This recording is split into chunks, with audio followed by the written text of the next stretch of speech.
Hello there! Thank you very much for being here. In today's episode, I speak with Francine Firth. She is 56 years old. She's a father, an avid reader, an analog gamer, a trans woman, and an activist for queer rights. After spending years trying to fit into molds and patterns that didn't resonate with her, throughout the years, Francine learned that accepting oneself isn't easy, but it's an act of love and courage. Stay here because we had a very interesting conversation and talked a little bit about everything, including her trans journey, accepting yourself as you truly are, the history and toxicity in the fear of the other, history of and progress in our society on being creative, and the importance of having a support network in your life.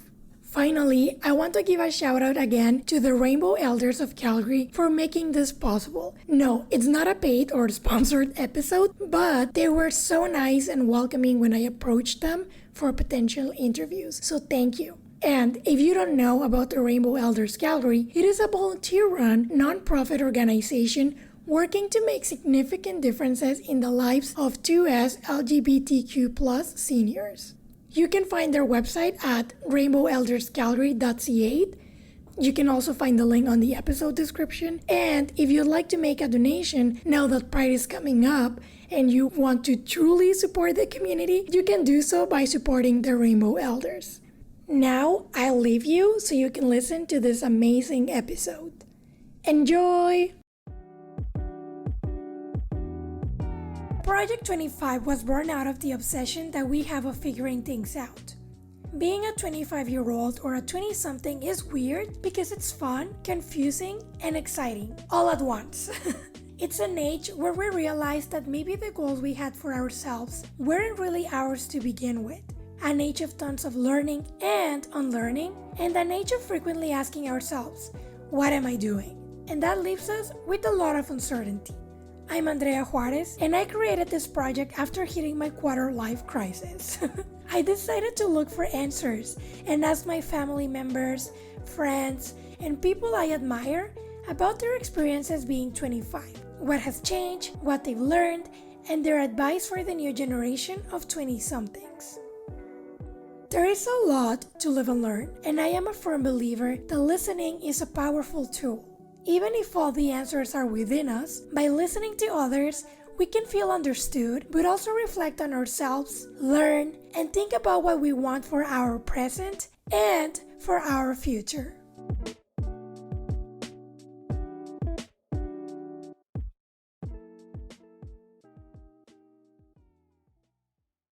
Thank you very much, Francine. I'm gonna start at the beginning.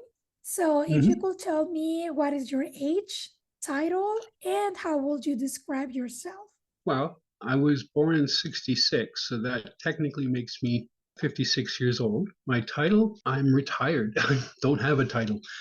Yeah, but like when I mean title, like not just like your job, but like are you a cyclist or like animal lover or something like that? I'm a gamer. That's cool. I've been playing games since I was a child, starting with chess, checkers, the classic stuff. And I still prefer board games to computer games, old school. And if you can tell me, how would you describe yourself just in a couple of words? I am a trans feminine person. I'm a father. I've been self-employed. I'm looking at getting in activism for the queer community. Thank you very much. That sounds amazing. And Francine, I wanted to ask you, what did you do when you were 25? So were you studying or working? Or you mentioned that you like chess. So like, was that a hobby of yours back then? Or Oh yeah, well, gaming has always been my entertainment. I've always preferred games to television and stuff like that. Though music does take priority over games, fortunately they can happen at the same time. When I was 25, I was doing private contract security for the federal government, which basically means I was a glorified security guard. I was single, living in Ottawa at the time, trying to put some money together and get on with my life kind of thing. I was very desperately trying to prove I was something I wasn't, but I've noticed that a lot of people in my generation went through that same problem, was that they were trying to conform to what their parents had thought they should be or society was dictating. So I was fairly withdrawn, actually. It was a while ago. Yeah, 20 something years. Yeah, I've talked with some members of the Rainbow Elders and they've had like similar stories like you mentioned, trying to like fit it into what society expected of them. So Well, one of the other problems was I really didn't even have the language to describe how I felt until I was in my early 20s. I mean, there wasn't any internet and stuff in 84, 85, 86, right? And it was a topic that just wasn't discussed by anybody. The only images or representation I ever saw about transgendered people or even the community was that we were wrong. Just we were the bad person in the television and movies and stuff like this. It was a way of separating a person from the rest of humanity by claiming they were transgendered. Well, at the time they would use the term transsexual, or being a member of the queer community just automatically put the person, regardless of who they were, in the wrong. yeah, that really sucks. Like, I'm glad things have moved a little bit forward. I think the biggest single step was in '79 when the government struck down their anti-gay laws, or their anti-homosexual laws. And since then, it's been more of an issue of educating and getting people to understand that we are just like everybody else. One of the things I'm very adamant about is trying to bring the people who should be part of our community into it. I've personally known law enforcement officers who were gay. I've personally known former military members who are transgendered and gay and lesbian. There isn't an element of the queer community that doesn't exist right across all demographics. However, because of the way society has presented us, I can't imagine how lonely a gay cop is. As far as I know, there isn't any support for someone like that. Ex-military people, they don't perceive a member of the queer community to have actually served for the country. These are people that are quite definitely outside the community, even though we should be honoring them within the community, which some people will argue with me, but we can't heal wounds. We can't create a community until we get past the history. Bad things happened. Bad people did bad things. Good people did bad things, but it's in the past. We can't change it. All we can do is accept what happened and move forward, hopefully to prevent it from happening again. Yeah, that is very true. Like, not only what you were saying, history, so history was damaging, but also all these stigmas, right? Like the stories that had been told about the community. Exactly. The stigmas are, in my opinion, mostly responsible for all the negative things that happen. If a police officer in 1975 saw a gay or a transgendered person or a lesbian and just assumed they were just regular people, an awful lot of the bad things that happened back then wouldn't have. But it was a time and place that's changed, and hopefully we'll never go back to that. Yeah, thank you for sharing that. And Francine, now that I've asked what you used to do, for example, you were just saying that you didn't have the words to describe how you felt. I wanted to ask you, what did you think when you were 25? Like, what was your vision of the world? Did you have a strong belief or like a mantra? Or did you follow a religion? Or even when I ask, what did you think about the world? Is like, did you have a certain expectation of how things should be? We all do. We grow up with a certain expectation of how the world's going to operate around us. I knew I didn't fit well. I was the quote, square peg, round hole kind of thing, right?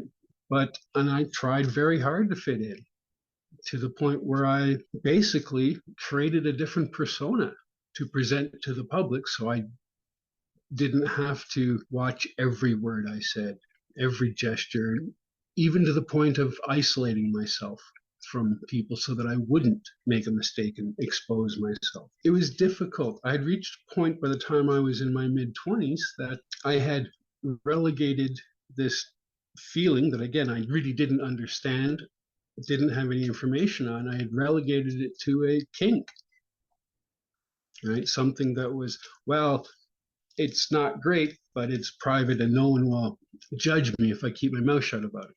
The reality is, it's a thought process and an emotional process that has nothing to do with sexuality for being transgendered.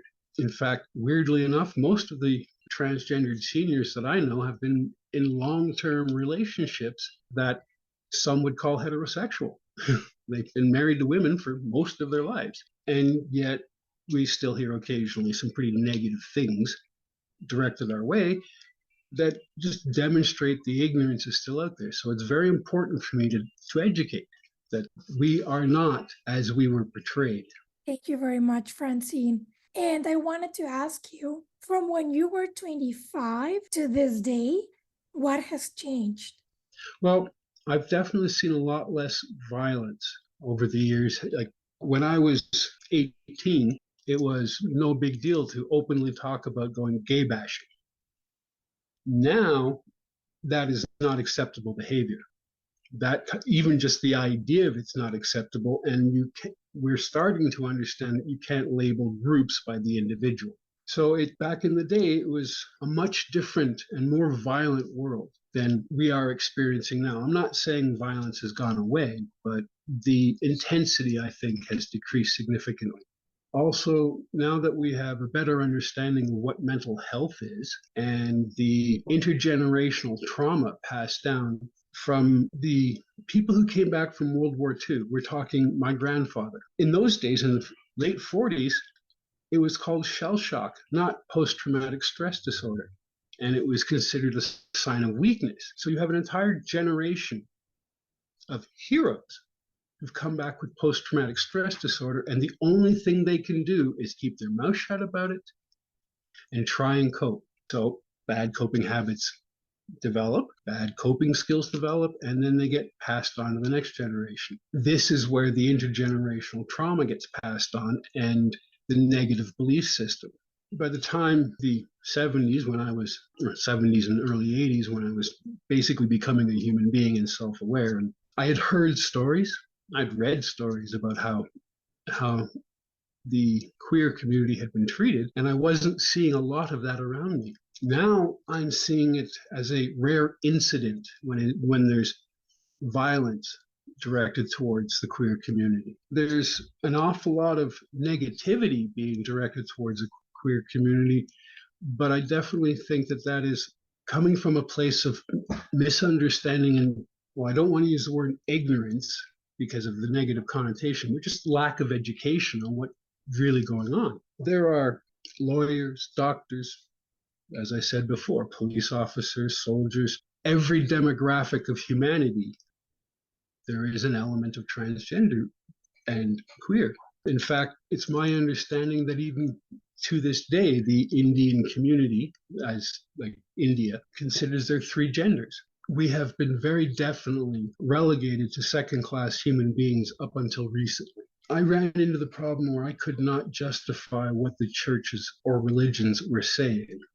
I have a deep belief in faith, and I believe everyone should have some faith in something, but I just can't buy into the churches because of the generations of negativity that they refuse to acknowledge and fix. A really excellent example is that it took an international outcry before the Roman Catholic Church acknowledged what had happened in these residential schools here in Canada.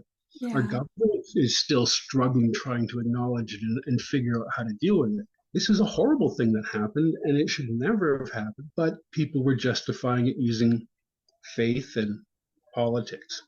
And I don't believe faith and politics should ever be mixed together. Oh, no. Hell no. Yeah, this is where you end up with theocratic tyrants, right? Yeah, it's a danger zone. Yeah. And because we're all humans, we make mistakes. And in that situation, the mistakes just impact everybody. I mean, that's one of the beautiful things about living in a system like we do, is that if I make a mistake, it doesn't affect your life for the most part, right? Like, I mean, it depends what the circumstances are, but we no longer live in a situation where everybody is interdependent upon their behavior. I've met many people. I don't care who you sleep with. I don't care what you do. Just don't take my money, don't destroy my property, and don't steal my stuff, kind of thing, right? And they're happy with that, which is, I think, an excellent direction to be going in. Let people be who they are. Unfortunately, our legacy media still is chasing ratings by creating, as one friend of mine says, creating the boogeyman. It is, to me, inexcusable that they put their ratings and income ahead of human lives, which is, again, one of the reasons I'm not a big fan of television or the legacy media. Yeah, I don't know where to go from there. That's all right. But yeah, that's such a very interesting point. And because, yeah, you did address how things have changed, right? Although what you mentioned about media, I don't think it has changed. I think it's the same or even worse now. Well, yeah, that's what I'm saying is back in the day, it was being done, the queer community in general was being portrayed negatively out of a stance of ignorance. They just really didn't know. So they were dealing with rumors and whatever headlines and whatever people would say became the de facto way it was. But now we know different. And then, as you say, they're still doing this, but they're doing it less directly. They will now, instead of saying everybody, they will imply everybody, and they will find one particular individual who is extreme, or taking the queer community as a cover for some other negative behavior that they're doing. And that part of it is not being focused on. What's being focused on is this person's a member of the community, therefore we should think about all people in that community being the same way. It's, in a way, exactly like racism. You cannot label a group based on an individual, but we've been doing it for generations, and it's got to stop. Yeah, that's a very good point. I was going to mention that what you were saying about how a group is portrayed, like how the queer community has been portrayed. I was mentioned that like how people of color have been portrayed, right? In the mostly in American and North American media. Yeah. Again, it's meant to catch your attention. It's meant so that you will buy the products being advertised on the programs or vote in a way that somebody else wants. I mean, this is really the problem with television in general, is that the entire media or medium is designed to control people. You are told where to look, what to think about what you're looking at, how to look at things, and what to think about it. And while I find most intelligent adults can decipher the trash from the reality, it doesn't always work that way. And there are people who don't, because they're getting their negative confirmation bias from the media. It's a shame that, like I said before, money has been placed ahead of human lives. Yeah, no, as a media producer, I try to be careful into the content I put out there. Because I study communications. They always say, or like, we don't tell people what to think. We tell people what to think about. But sometimes it's just easier to think what you're being told. Particularly when you have no other frame of reference to compare it to. Yes. And being told what to think about is the start of that slippery slope, because what you might disagree with and are sounding the alarm about, somebody else might not.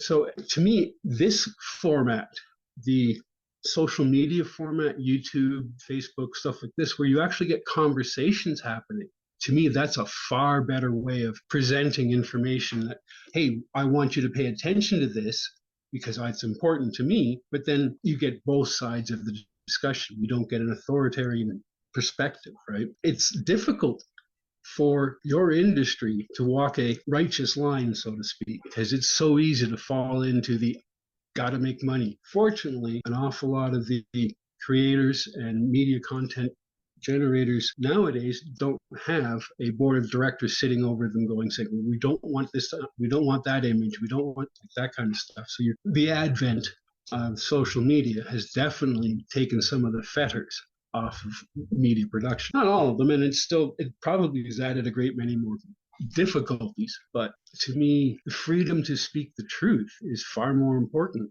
And sometimes the job gets hard, and it doesn't matter what the job is. You get people who experience a job being difficult, and when it's not being truthful to the person doing that job, it creates mental health problems. Really, it does. Even if it's just low-level depression and anxiety about how they're going to cope with this. In the worst case scenarios, well, I've known people to commit suicide because they couldn't pursue their career anymore because they were being ostracized. I spent several years working in the construction industry, and I saw extreme examples on both ends of this thing. And again, it comes down to people not understanding what's going on. There's a quote that I really admire about being transgendered, and I don't expect people to understand what being transgendered is, but I do expect people to understand I'm a human being and having a human experience. This is something that isn't highlighted when the legacy media talks about the queer community. Everybody in it's a human being. Everybody in it makes mistakes and is a saint. Both ends of the extreme. We're good and we're bad. And it's how we negotiate through life. While the media doesn't see it that way. The media is, well, you follow what we tell you, the legacy media, follow what we tell you, think about what we show you the way we want you to think about it, or we're going to make you and your community look negative. So yeah, at the moment, I don't even own a television. I get most of my news from searching through various websites. As an example, if I want to find out what's going on in China, check out the Australian news, check out the Filipino news, check out the Korean, and see what they're saying about their neighbors. And don't ever trust a single voice, particularly when it comes to politics and stuff like this. That is a fallacy, is to believe in a single individual. If I had heard about or had more information about what being trans was 25 years ago, I probably wouldn't have had anywhere near the mental health struggles I have had. I dealt with severe depression, anxiety, post-traumatic stress disorder. So development of better understanding of mental health has definitely helped and made me more resilient in dealing with the negative things that life just throws at you. I mean, there's that line, life is shit. Well, yeah, but it is for everybody. And it's different for everybody. So the things that get to somebody don't necessarily get to other people. But everybody has something that gets under their skin. And the more we talk about it, the more we understand things, the less it becomes a conflict and more of a disagreement. I'm more than happy to acknowledge that someone else and myself may completely disagree about topics, even within the transgender community, as long as it stays as a disagreement. There's no reason for violence, and not just physical violence, but the verbal violence and the emotional violence that comes with people getting upset and trying to defend their perspective without facts or thinking it all the way through. There's too many knee-jerk reactions in the media, or I guess it's called hot takes now. Yes. And Francine, you mentioned that you are retired, but I wanted to ask you, what are you doing now and what are your beliefs? So, do you have any hobbies or busy? Did you get busy doing anything that you like? I've gotten into neurographic art. I'm still a gamer. I do not like games that are competitive. So me neither. Minecraft is one that comes to mind. The idea of having a positive sum game to play with your friends means that there's never any real conflict about who's going to win, because the objective is that everybody's supposed to win.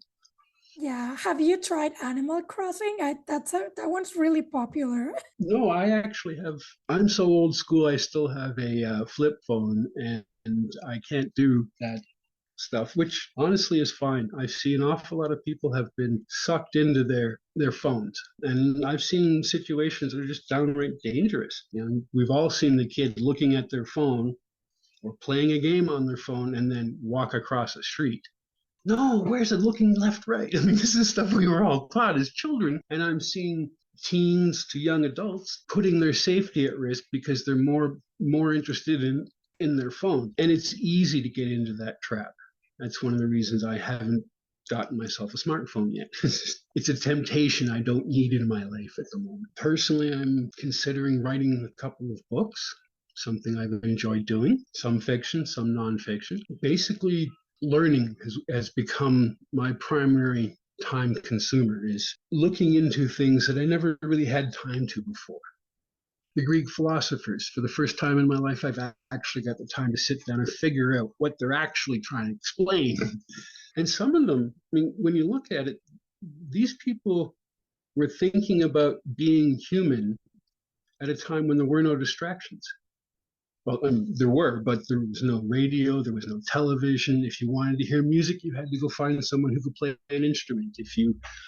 There was a lot more time to interact with the people around you and then think about what was happening. Now, I see an awful lot of our society runs on pre-programmed behavior. Got to have a 9-to-5 job if you want to be successful. That we all know that that's not really true, but you find that theme sent out, which has caused our community problems in that there are employers who won't hire the queer community. Now, again, that has become less and less, but it is a struggle that is still ongoing.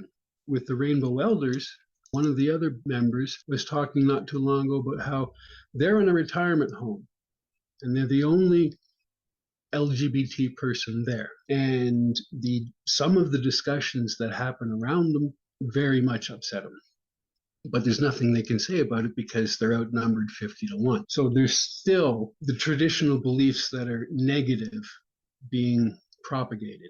Can't remember who said it, but basically new ideas don't actually fully take hold until the people who believe the old ideas have died off. In a way, it's true. When I was a kid growing up, there were people who would have absolutely come unhinged with the visibility of the queer community nowadays. They couldn't have handled it because they were never taught how to handle it, and they were taught that what they were taught was right, and not just right, but righteous.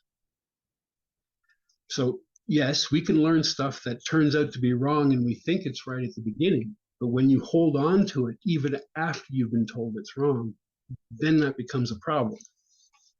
Yeah. And yeah, it's something I've seen pretty much in every field of human endeavors, that there are the individuals who've been there a while, they understand what's going on, and then things change and they don't. Whether it be construction, science. Science is the easiest example to show where, change of ideas. In the 1950s, quantum mechanics wasn't held with any kind of the same regard. It was a theory, and now it's turned into an entire branch of science. But if you'd asked somebody in 1945, they would have said, nah, it's garbage, right? But it took a long time for that mathematically provable science was accepted. When you start getting into the science of the human mind and the development of human characteristics, there's a lot of gray areas because everybody is unique. The best you can do is start to generalize, and that's not science. So yeah, it's an ongoing process.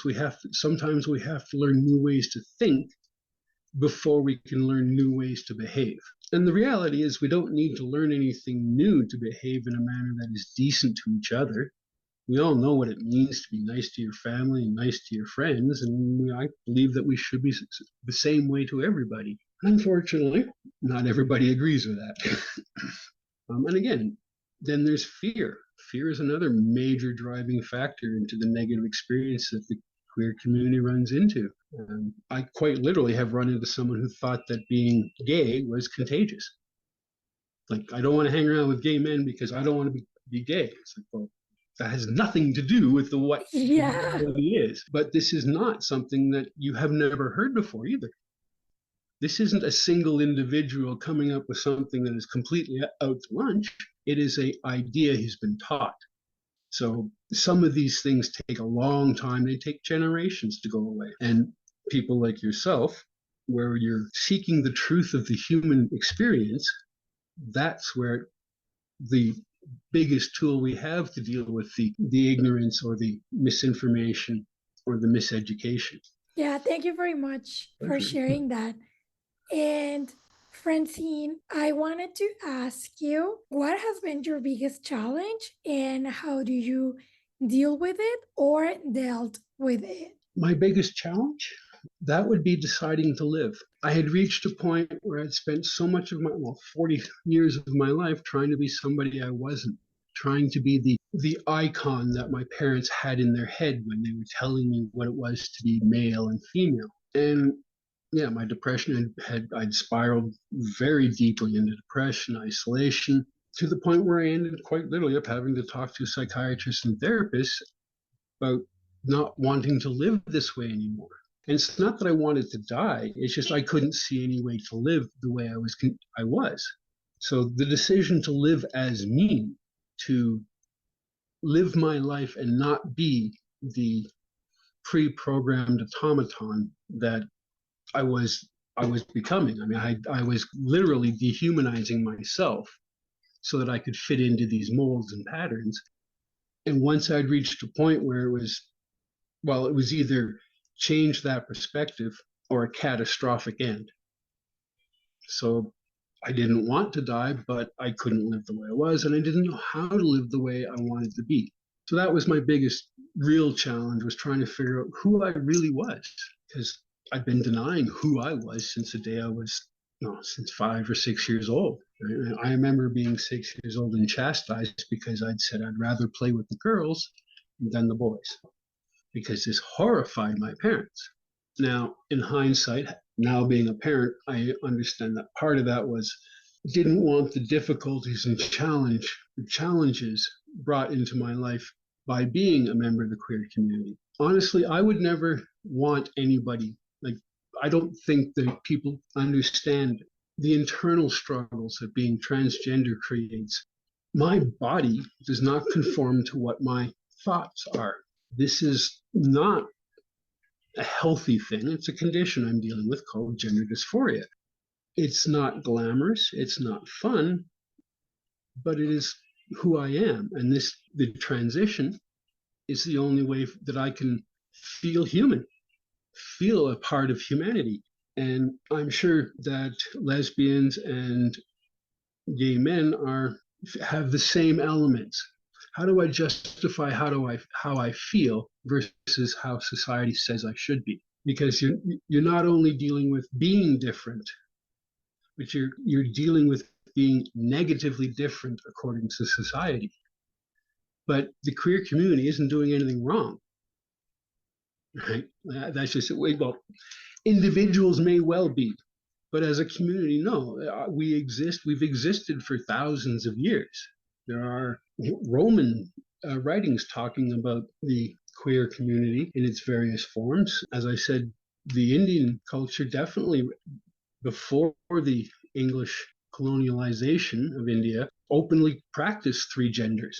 It was really a religious conflict that was fueled by ignorance about diversity. People didn't realize that every individual is unique, not just physically, psychologically, but spiritually and emotionally. There is so much different for everybody. And then just accepting your own uniqueness was another thing that was challenging for me. I couldn't fit into what I was. I couldn't be who I was before. I didn't like many of the stereotypes I had seen about being transgendered. Who do I become? Became the difficult question. The secret for me was to take away the fact that I'm transgendered. It's who do I become? I become a person who believes in being nice to each other. I become a person who believes in understanding. I'm a person who does not want to propagate violence. Well, that's where I started to heal, was when instead of focusing on the only thing wrong with me was that I'm transgendered, it was because I wasn't. The things that were wrong were how I was thinking about the world around me. And again, the fear of being judged is definitely something that kept me in the closet for 40 years. And again, the lack of information, the lack of education. I mean, thank goodness this generation has access to the internet. Just to find out that I wasn't alone was earth-shattering to me. I can't speak for the gay male or lesbian population, but I've known several trans people who would say the same things, that once they understood, it changed everything. And then getting past the you don't have to live up to the image that your parents taught you when you were a child, because that was a generation ago in my case. Even if it's just 10 years ago, I mean, with the way our society and culture and media change so quickly, I remember when telephones still were attached to the kitchen wall with a 30-foot cord. And I've met people who didn't, kids who, like, what? Oh my God, how did you function? How did you watch shows on your phone? No, you don't understand. These phones didn't exist back then. What? I mean, this is not every kid, but it's just some kids who haven't put two and two together in some cases. Some cases they just never experienced it and have no perception of how it might have been. The same thing can be said in reverse. For my generation, I see the younger generation doing things that's like, what? I don't understand. Why would you do that? And then you have to look at the context and how we got to where they're doing something that I don't understand. So that in and of itself is a huge change in the way society has treated our communities. So we now have advocates. We have people who explain things. It's not just a knee-jerk or hot take, knee-jerk reaction to seeing you. If you see two men walking down the street holding hands, it's no longer a catastrophic insult to society, as some people would have said when I was a child. How a person feels about themselves is the most important thing that that person will ever have to deal with. The more informed and better educated we are about it, the easier the culture shock of accepting yourself is, which is, again, one of the reasons I'm happy to do this interview. Is I believe that once people start realizing that trans feminine and trans masculine people are just like everybody else, they got bills to pay, so they have to exist. So they've got all the same worries and headaches that anybody else in the cisgendered community would have. The only real drawback I see to being in the community is it's much more difficult to make lasting attachments, create a permanent relationship. Now, I definitely have seen it become less difficult in the last 20 years, but it's still very difficult. And it's a difficult thing for everybody, regardless of sexual orientation or gender identity. It's hard to find someone you connect with and want to spend time with. When I was growing up, gay men had to be secretive. Lesbians were secretive because for the same reasons, just a different judgment happening. Trans people were, well, they were portrayed worst of all. I mean, to this day, it's my understanding that I can't give blood because I'm transgendered. That I understand why that came about in the 80s when blood supply got contaminated with HIV and stuff like this. And everyone, oh my goodness, we have to deal with this. And rightly so, they had to deal with this. But the policies that were written 40 years ago no longer apply. Exactly. So that's one of the things I want to work on, is making sure that the queer community in general has access to both the participating side of the health community and the receiving side of the health community. I'm happy to give blood. If I was legally allowed to, I would be doing it every time they called. And that's just an example. You know, when there's this discussion about bathrooms and stuff. Well, again, the conflict comes from people not understanding, right? Or identifying the entire group by a single individual. It's partly hardwired into our psyches that the outsider is dangerous, because Yeah, the image of the other, right? Like people don't know the others. exactly. That's why they are afraid. And like I said, it's hardwired into our survival instinct, because way back when, 5,000 years ago, if that person didn't look like me, wasn't part of my group, they were competition Of my and they were tribe. dangerous. They're Exactly. gonna take all my food. Yeah. And back in the day, that was a big deal. Like, it was life 5,000 years ago physically was much harder than it is now. So an awful lot of these distinctions became, like I said, hardwired into the psyche of the individuals and passed down over the generations. The fear of the other is I think, one of the last ones that we need to address. Now, fortunately, there are people who are starting to believe in the concept of extraterrestrials or intelligent life outside of our understanding. Just that idea entering the popular or general consciousness of culture has changed the way people look at things. And it's baby steps, one little tiny thing at a time.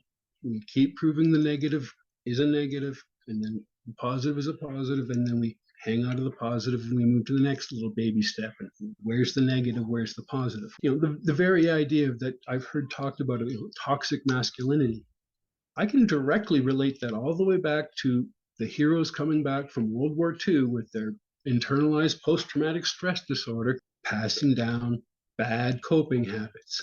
Men are taught, even to this day, that they're not supposed to be as emotional as women. The problem is, I find in some areas, men are more emotional than women, but they're trying to control it. Yeah, I'm sorry. So, I was reading this post on social that anger is an emotion, right? So, men get angry. Some people wouldn't see a man being angry as a man being emotional, but anger is an emotion, right? Yes. Or soccer games, how men get angry and point at each other. That's being emotional. Oh, definitely. The extremism in this emotional display that men put out is because of the limited ways they can express their emotions that is acceptable to the old school society. Sports, well, you couldn't get excited about other things, so sports became acceptable. It became a way for men to bond and to form social groups with. Oh, I like this team, or I like that team, and then hang out and watch the games, whatever it be. Women have had a far more social canonization by society than men have.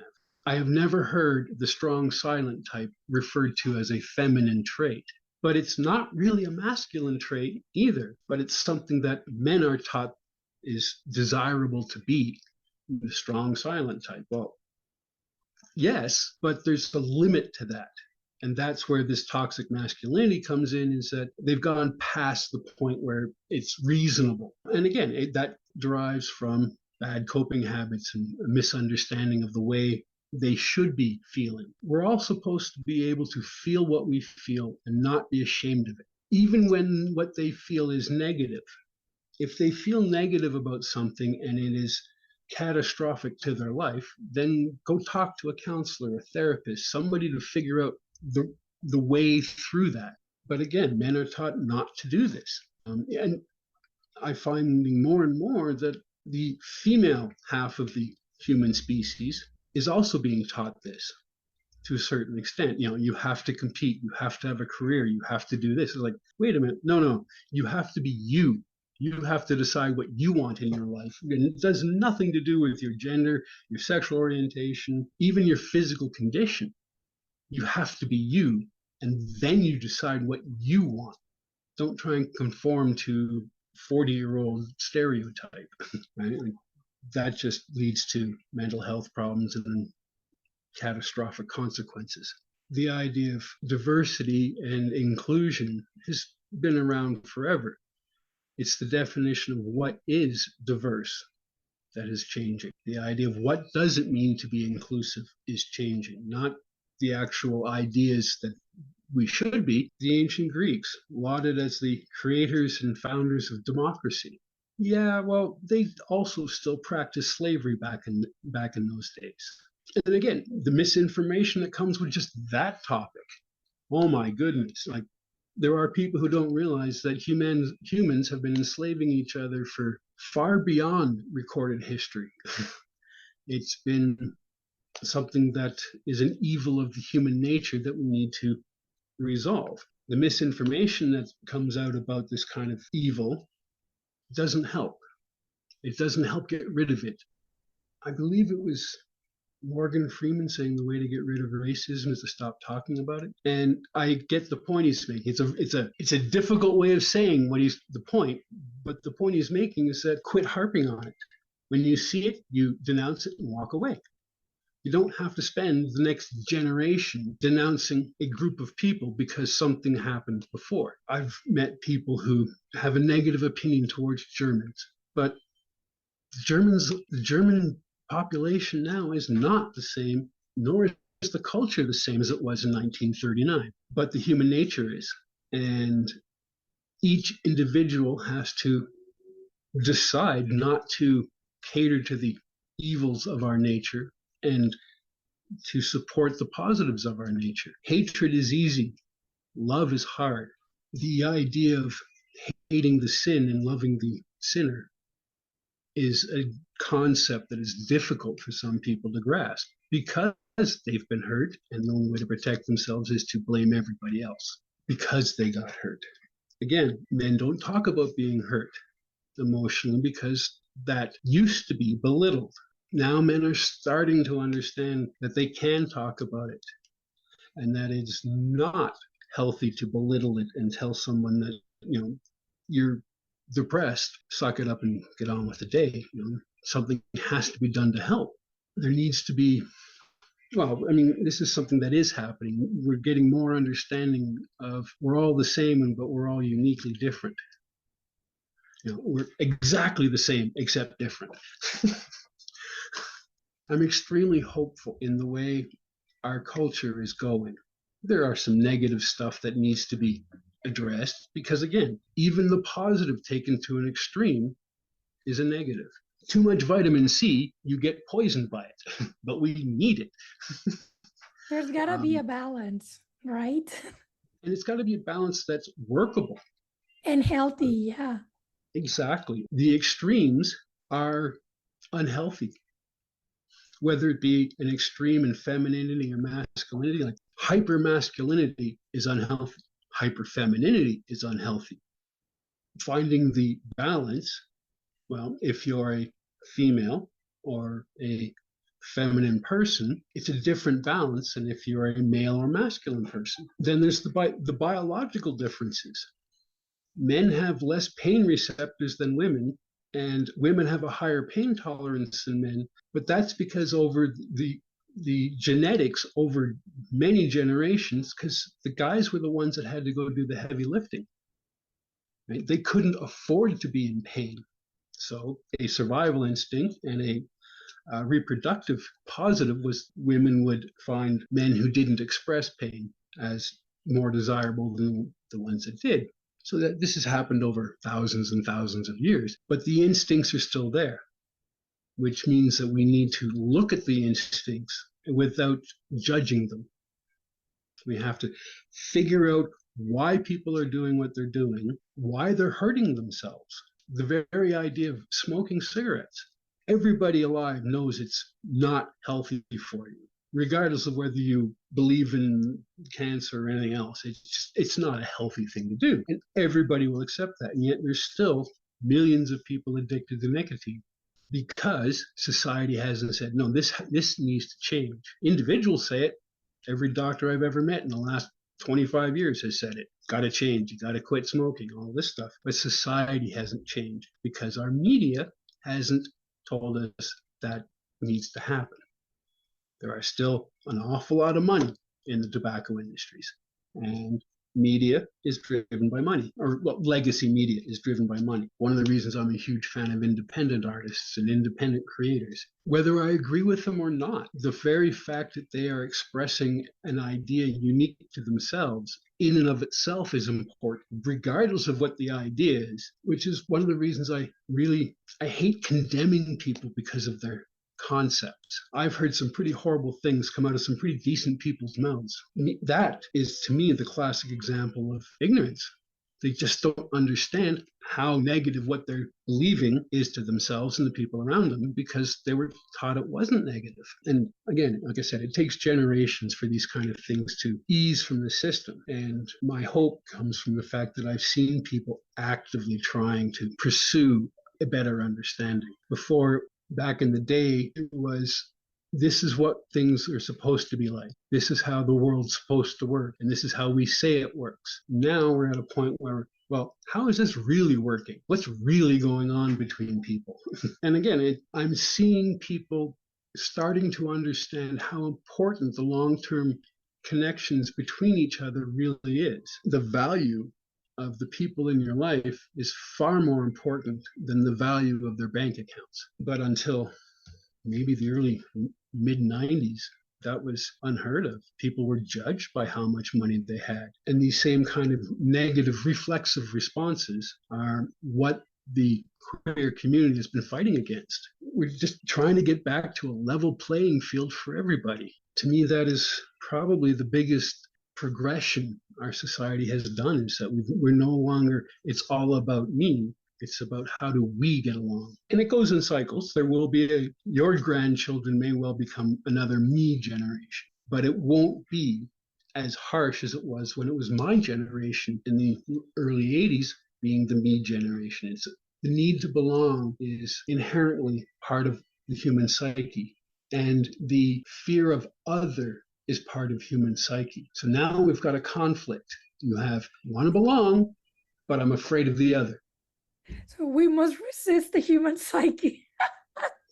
More along the lines of mold it and adapt it. Yes, to our current times. Yeah, as we progress and have a better understanding of what's going on. People talk about science having answers, but it was only 4 or 5 years ago that medicine discovered the largest organ in the human body.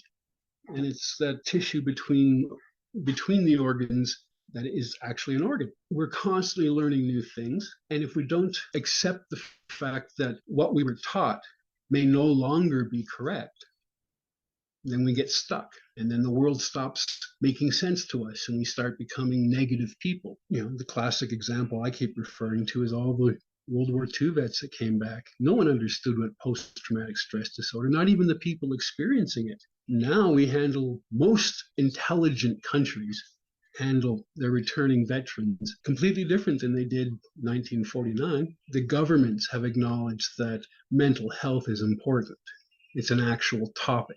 And if you go back 200 years, it wasn't, that's why they had institutions where if you were standing on the street yelling your head off, 15 minutes later, a couple of people in white jackets would come and take you someplace safe. We don't do that anymore. The same way we no longer do lobotomies and all this negative stuff from the 50s. Our science keeps explaining something one further step, and then society catches up, and it usually takes a generation to catch up. And again, I'm so glad to see that your generation has the opportunity to express themselves in a format where there isn't someone else telling you what to say. Right or wrong, you have the right to say what you think. You have the right to say how you feel. And when you're being creative and having someone dictate to you what to do, it never ever comes out as well as it could. The evolution of the human psyche is an ongoing process. We will probably never really physiologically evolve much more than we already are, but I certainly see the signs of the development of the human psyche and the human thought. We are getting better at it. Tiny steps. Another sign of the evolution of the human consciousness and the human psyche. We're starting to realize that an individual's reactions impact a much wider group of people than we used to believe it did. And developing and supporting the communities, to me, is a stopgap towards developing and supporting humanity.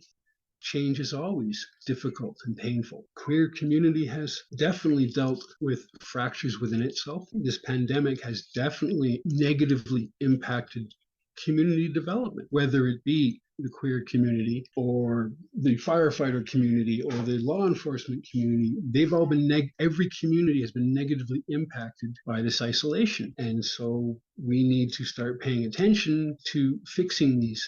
We need to support the community, the various communities, and we need to develop more connections between the communities. I know at some point, eventually, the queer community won't exist. We'll just be part of the Calgary community or the Toronto community, whatever, right? Like the location will become far more important as a community development because they're the people you interact with immediately than your sexual orientation. We have some issues with the distribution of wealth, but again, these are things that we're looking at now. We're no longer accepting the status quo as a society. We're looking at the status quo. We've gone from a point where it was institutionalized the racism and the oppression of the other was institutionalized to the point where the institutions have said, no, that is not right. And now society has to catch up to it. It's a painful, complicated, difficult process and takes generations. I am hopeful that the queer community can start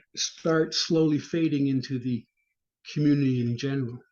But in the short term, they still require support. For trans people to gain access to mental health support is more difficult than it is for a cisgendered person. Not necessarily because the actual physical access, but the understanding of the professionals. I've had to educate my dentist about some of the physiological impacts of my transition. Taking estrogen has softened my enamel, not something most dentists are taught because it didn't come up 20 years ago when they were getting into dental, studying medicine and getting into the practice. We have discovered so much more about ourselves as a collective of consciousnesses or collective of identities that our society is struggling to catch up. So this is why the various communities do need the support, is because for women to get an education in Canada, it's used to be difficult, and there were iconic women who stood up and said, no, this is wrong, and they got the education, and they proved that it was a good thing that women get educated. Thank you very much for sharing that. It's very interesting and important insights. But I wanted to ask you, because earlier, as you were answering this question, you talked about the extremes, right? Because I had just asked you about sharing a time in which, like, your biggest challenge, and you said that it was choosing to live. So I wanted to ask you if you could share a time in which you succeeded and what happened and what did you do? Whatever success means for you. Come to accept myself for who I am, for how I feel about myself.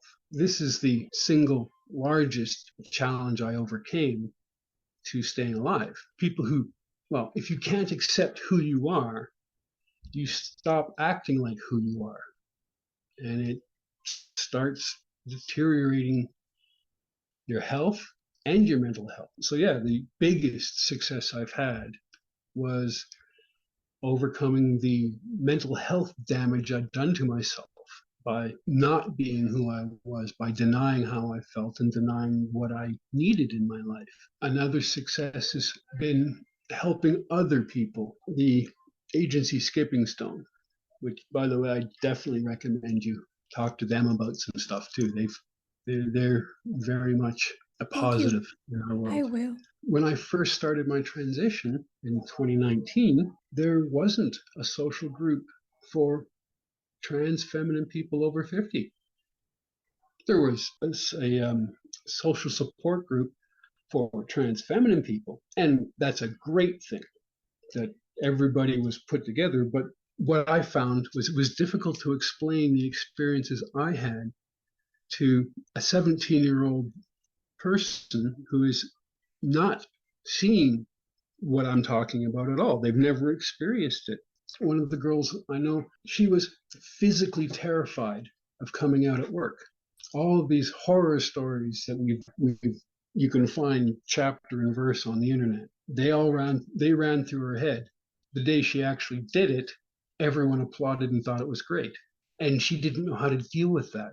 I mean, like, she did deal with it, but it caught her off guard. There were no horror stories. Yeah, even the boss was willing to accommodate a trans person in the workplace when it was something that their father would not have accepted.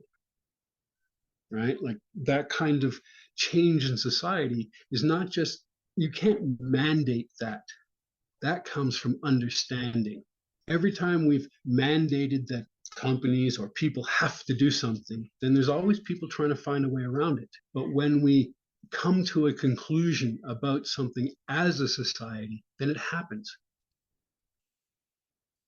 Life sucks on a day-to-day basis, but it's the moments that you share with people and connect with people that make it worthwhile.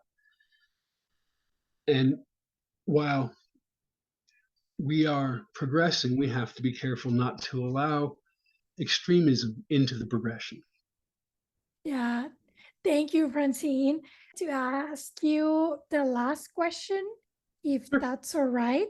No worries. This has been like, I've loved this conversation. I love that we're touching on different topics. They all are connected, Yeah, everything interconnects. So I wanted to ask, what advice do you have for today's 20 somethings? Or what do you wish you knew when you were 25? it's actually the same piece. I wish, and I'm hoping that the younger generation stays true to who they are. Don't let society, don't let preconceived perceptions, not perceptions, preconceived notions of who you should be define who you should be. If your family has always been firefighters, it doesn't mean you have to be one. You might choose to be, that's totally your call, but that's your choice. So choose to be yourself and choose to ignore people who don't like you because that's their problem, not yours. The other thing that I'm hoping will happen is learn to think. Don't spew back something you've been told just because it's an answer. If you've been told this and it doesn't make sense, figure out why it doesn't make sense. Maybe you're the next Einstein and actually have the answer. But if you don't stop and think about it and tear apart why you do stuff, you can't grow. You can't become that next Stephen Hawking or I'm drawing blank on intelligent people who changed the world, but Madame Curie. This is an excellent example of Madame Curie, in that at the time, women didn't work. But here's a woman who quite literally gave her life to help the rest of the world understand radioactivity. She didn't voluntarily give her life because she didn't know about it, but that was the net result, was that she was interested, she learned about this, she taught the rest of the world about this, and it killed her. That's one of the reasons we honor her. But if she hadn't learned to think, then none of that would have happened. She decided, I'm going to do this, regardless of what the male population or the government or the church says. I'm going to do this. Now, how do I do it? Because she didn't have any support. Nowadays, it's some things are a little easier. You still have to decide to learn to think. You have to look at things and analyze them and start with yourself. Why, when I'm really depressed, do I want to go eat chocolate?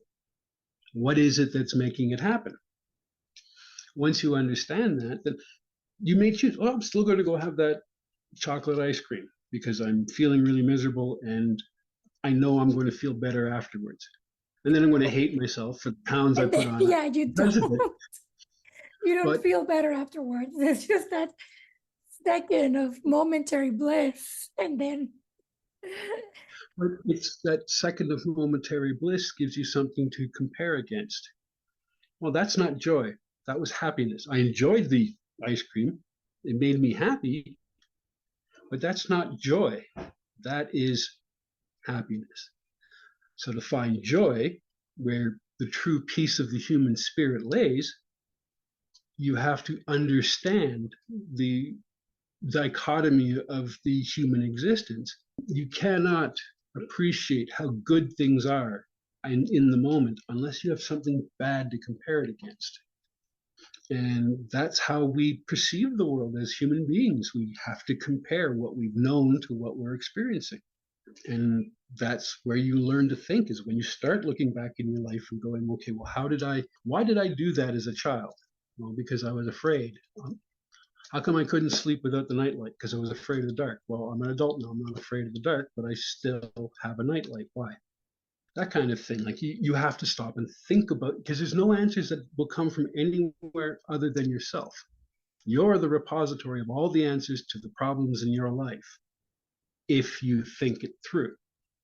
yeah, all the answers are within us, right? Exactly. Because the reality is the things we want in the world are pretty simple. We want to be loved. We want to share our lives with someone who cares about us. And we want to not be miserable. How do we do that? Well, you got to think about it because it's different for every individual.